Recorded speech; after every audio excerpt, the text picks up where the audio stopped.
नमस्कार दोस्तों, परीक्षा कैंपस प्लेटफॉर्म पर आप सभी का स्वागत है। आप देख रहे हैं हिंदी साहित्य का इतिहास। उसमें भक्त काल में 4 धाराएं हैं। पहली धारा आप निर्गुण काव्य धारा उसको पूरा देख चुके हैं। उसमें से जो प्रश्नोत्तरी मैंने कराई उससे संबंधित उसको भी देख चुके हैं।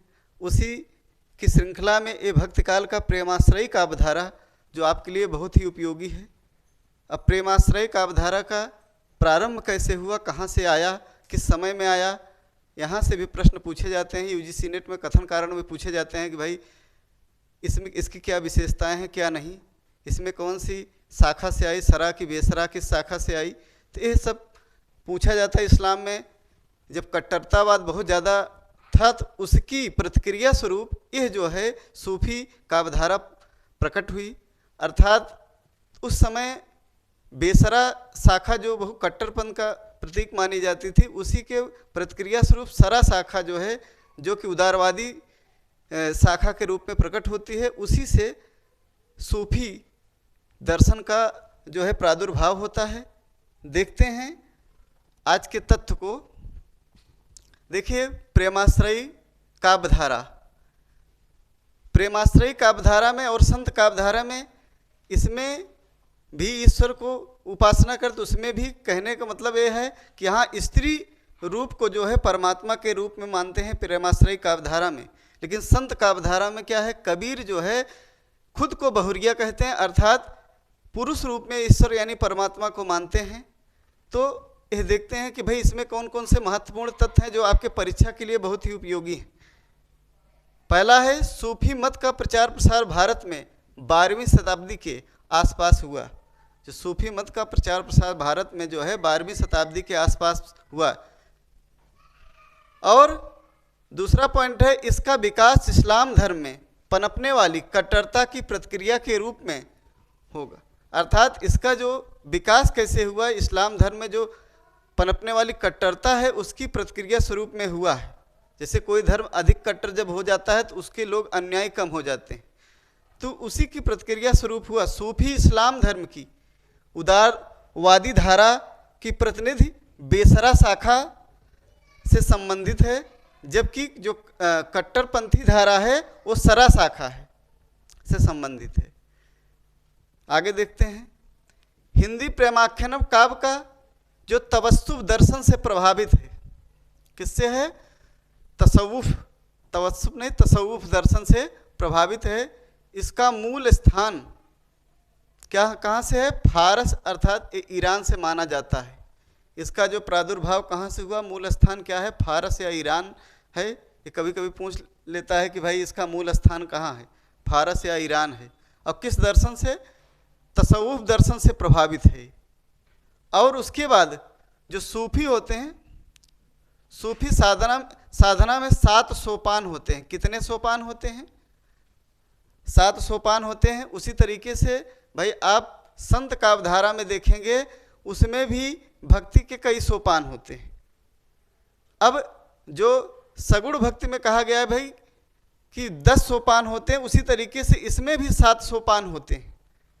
पहला क्या है? अनुताप, कि अपने आप को पूरी तरह से ईश्वर के प्रति ऐसा दिखाना कि भाई ईश्वर के प्रति पूरी तरह से समर्पित होकर के तपस्या करना, कि पूरे शरीर को उनके प्रति झोंक देना अर्थात।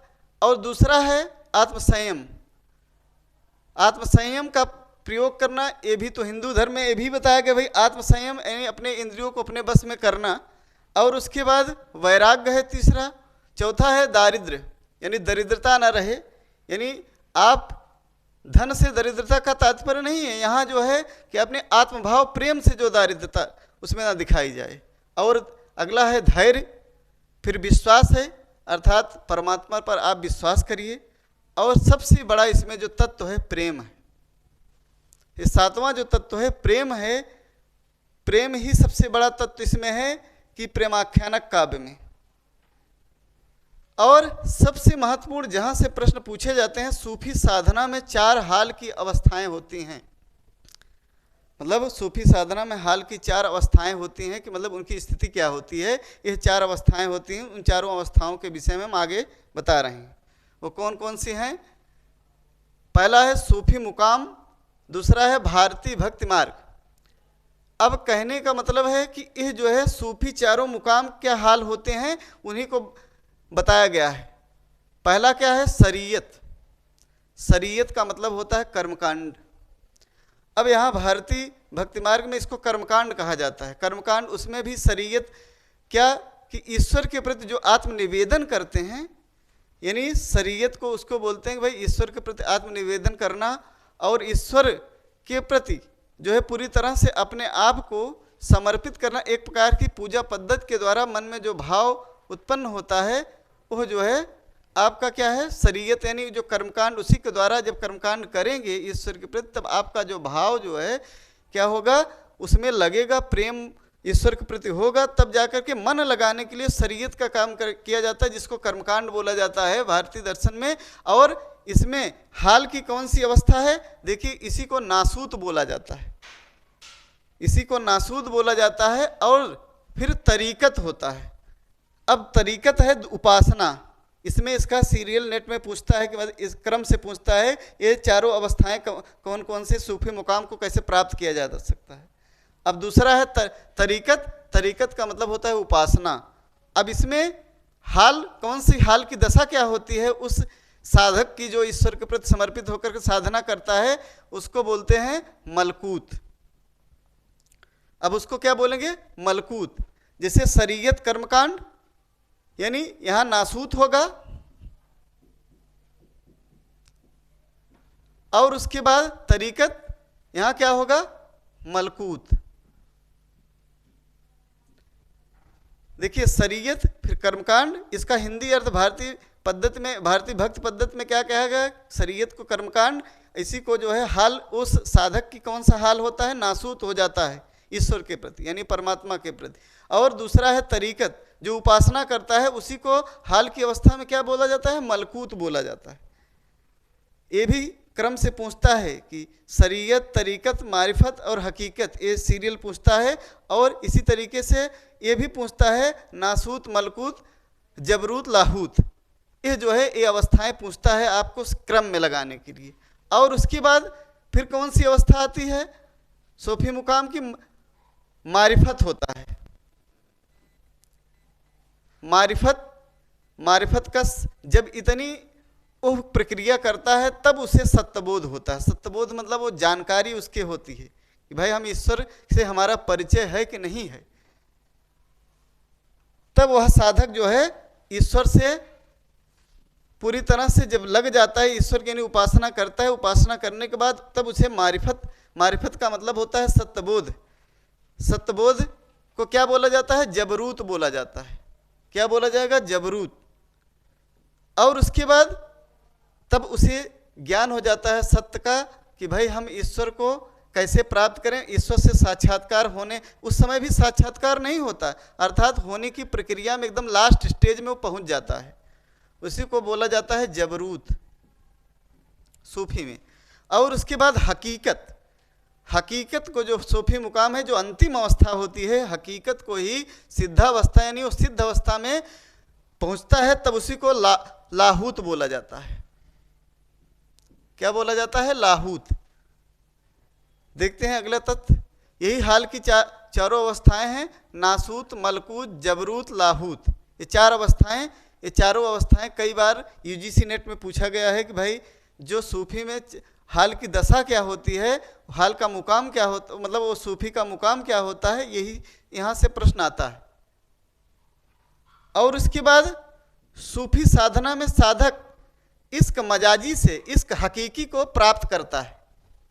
ये जान लीजिए कि जैसे कह सकते हैं कि जो सूफी साधक होता है वो जो है इश्क मजाजी से, यानी लौकिक प्रेम से, भाई जब लौकिक प्रेम करेंगे किसी से, उसमें ईश्वर को देखेंगे, वो ईश्वर का अंश है वो, तब जाकर के वो इश्क हकीकी, यानी तब जो है पारलौकिक प्रेम तभी उत्पन्न होगा।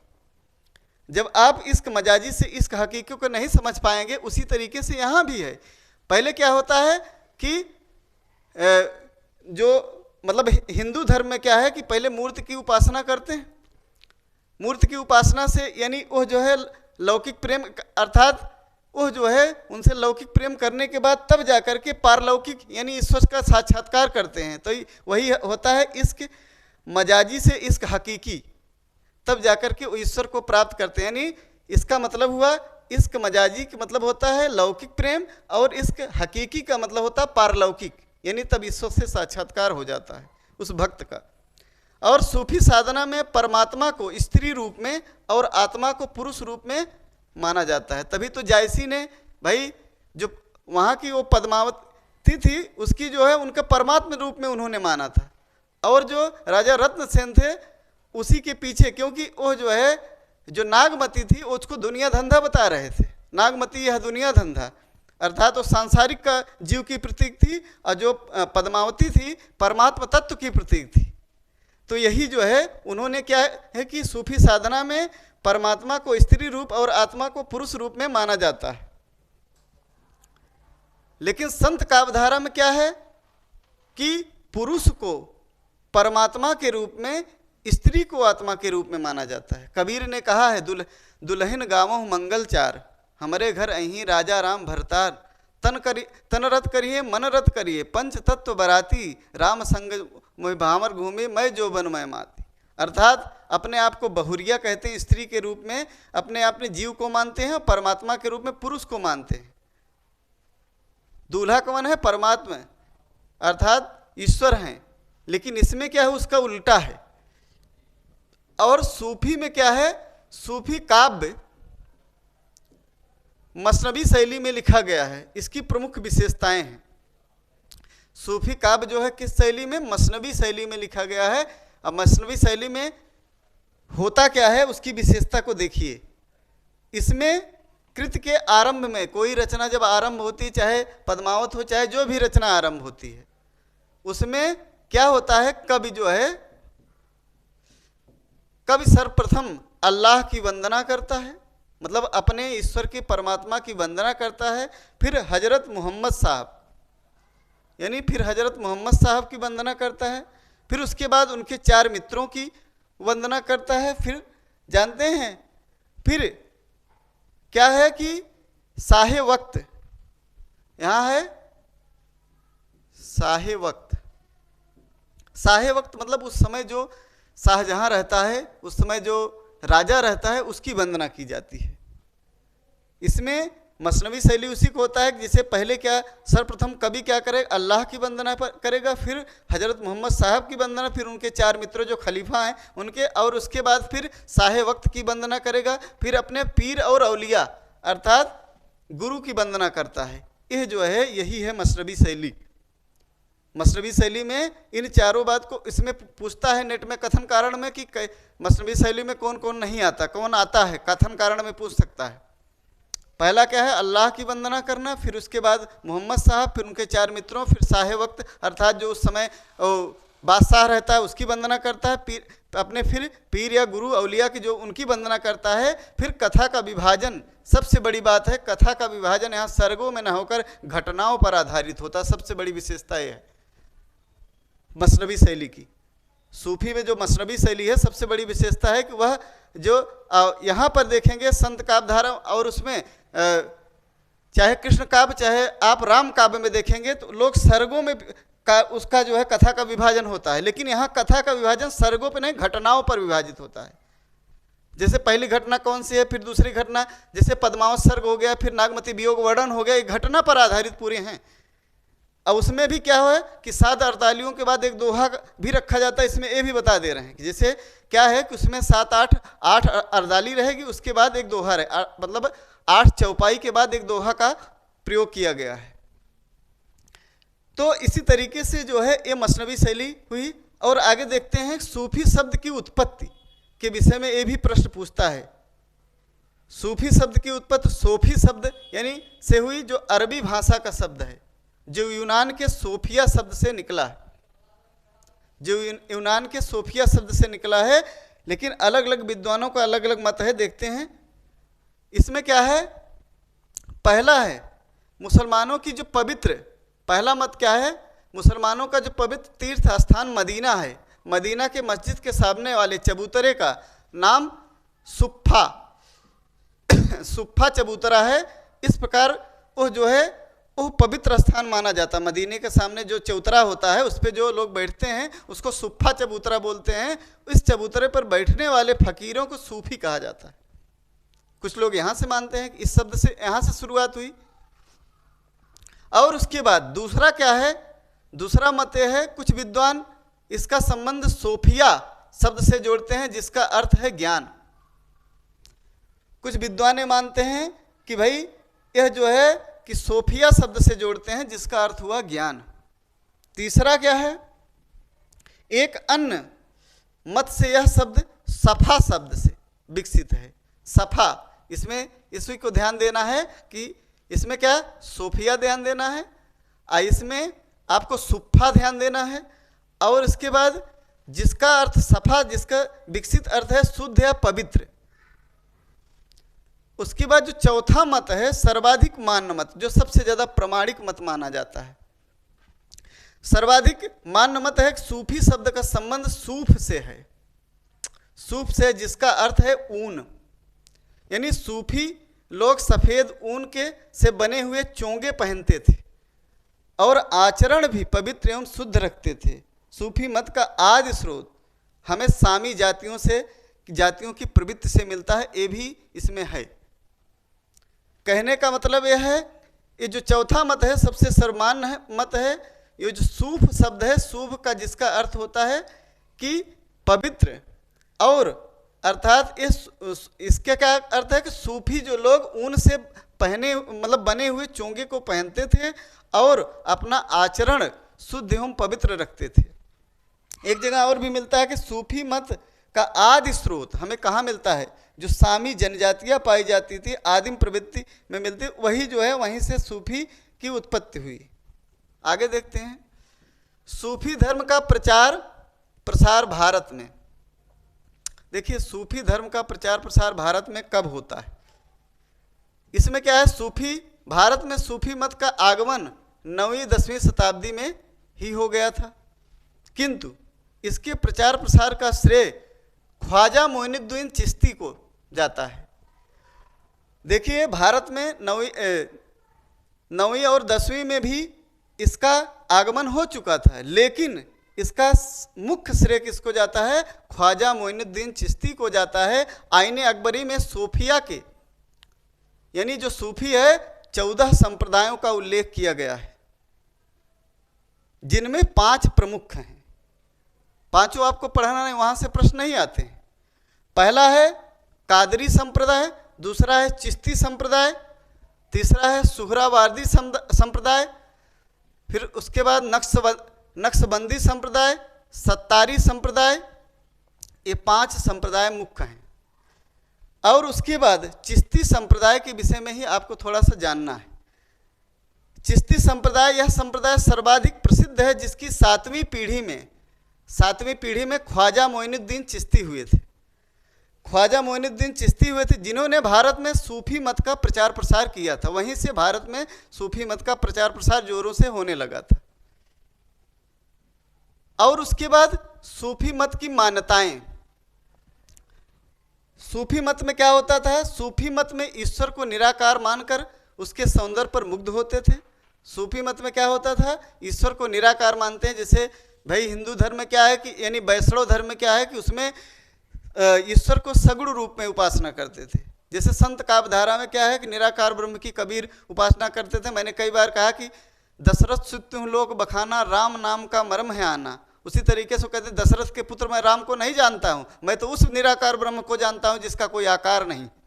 कबीर ऐसा बोलते हैं। तो उसी तरीके से इसमें भी है कि सूफी मत में ईश्वर को निराकार मानकर उसके सौंदर्य पर मुग्ध होते थे लोग, यानी किसी स्त्री के प्रति मुग्ध होकर के उसमें ईश्वर को देखते थे।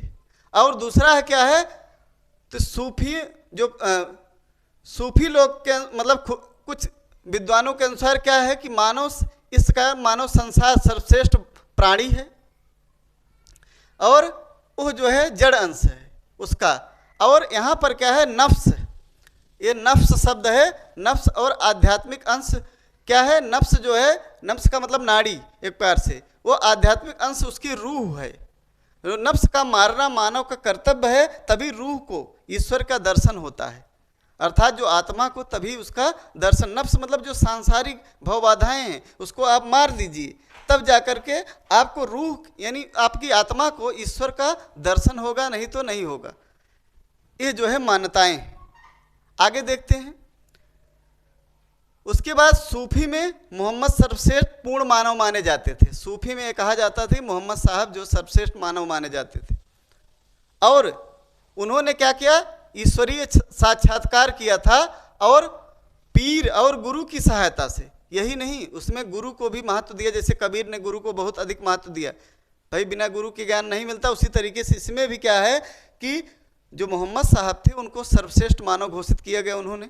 और दूसरी बात क्या थी, ईश्वरीय साक्षात्कार उन्होंने किसके माध्यम से किया, गुरु के माध्यम से।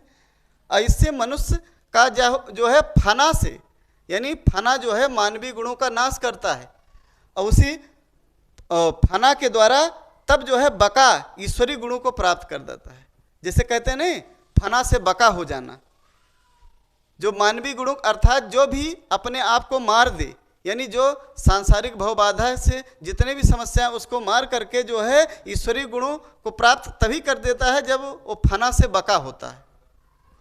अगला है, सूफियों में मजार पूज्य एवं तीर्थ यात्रा को भी मान्यता है।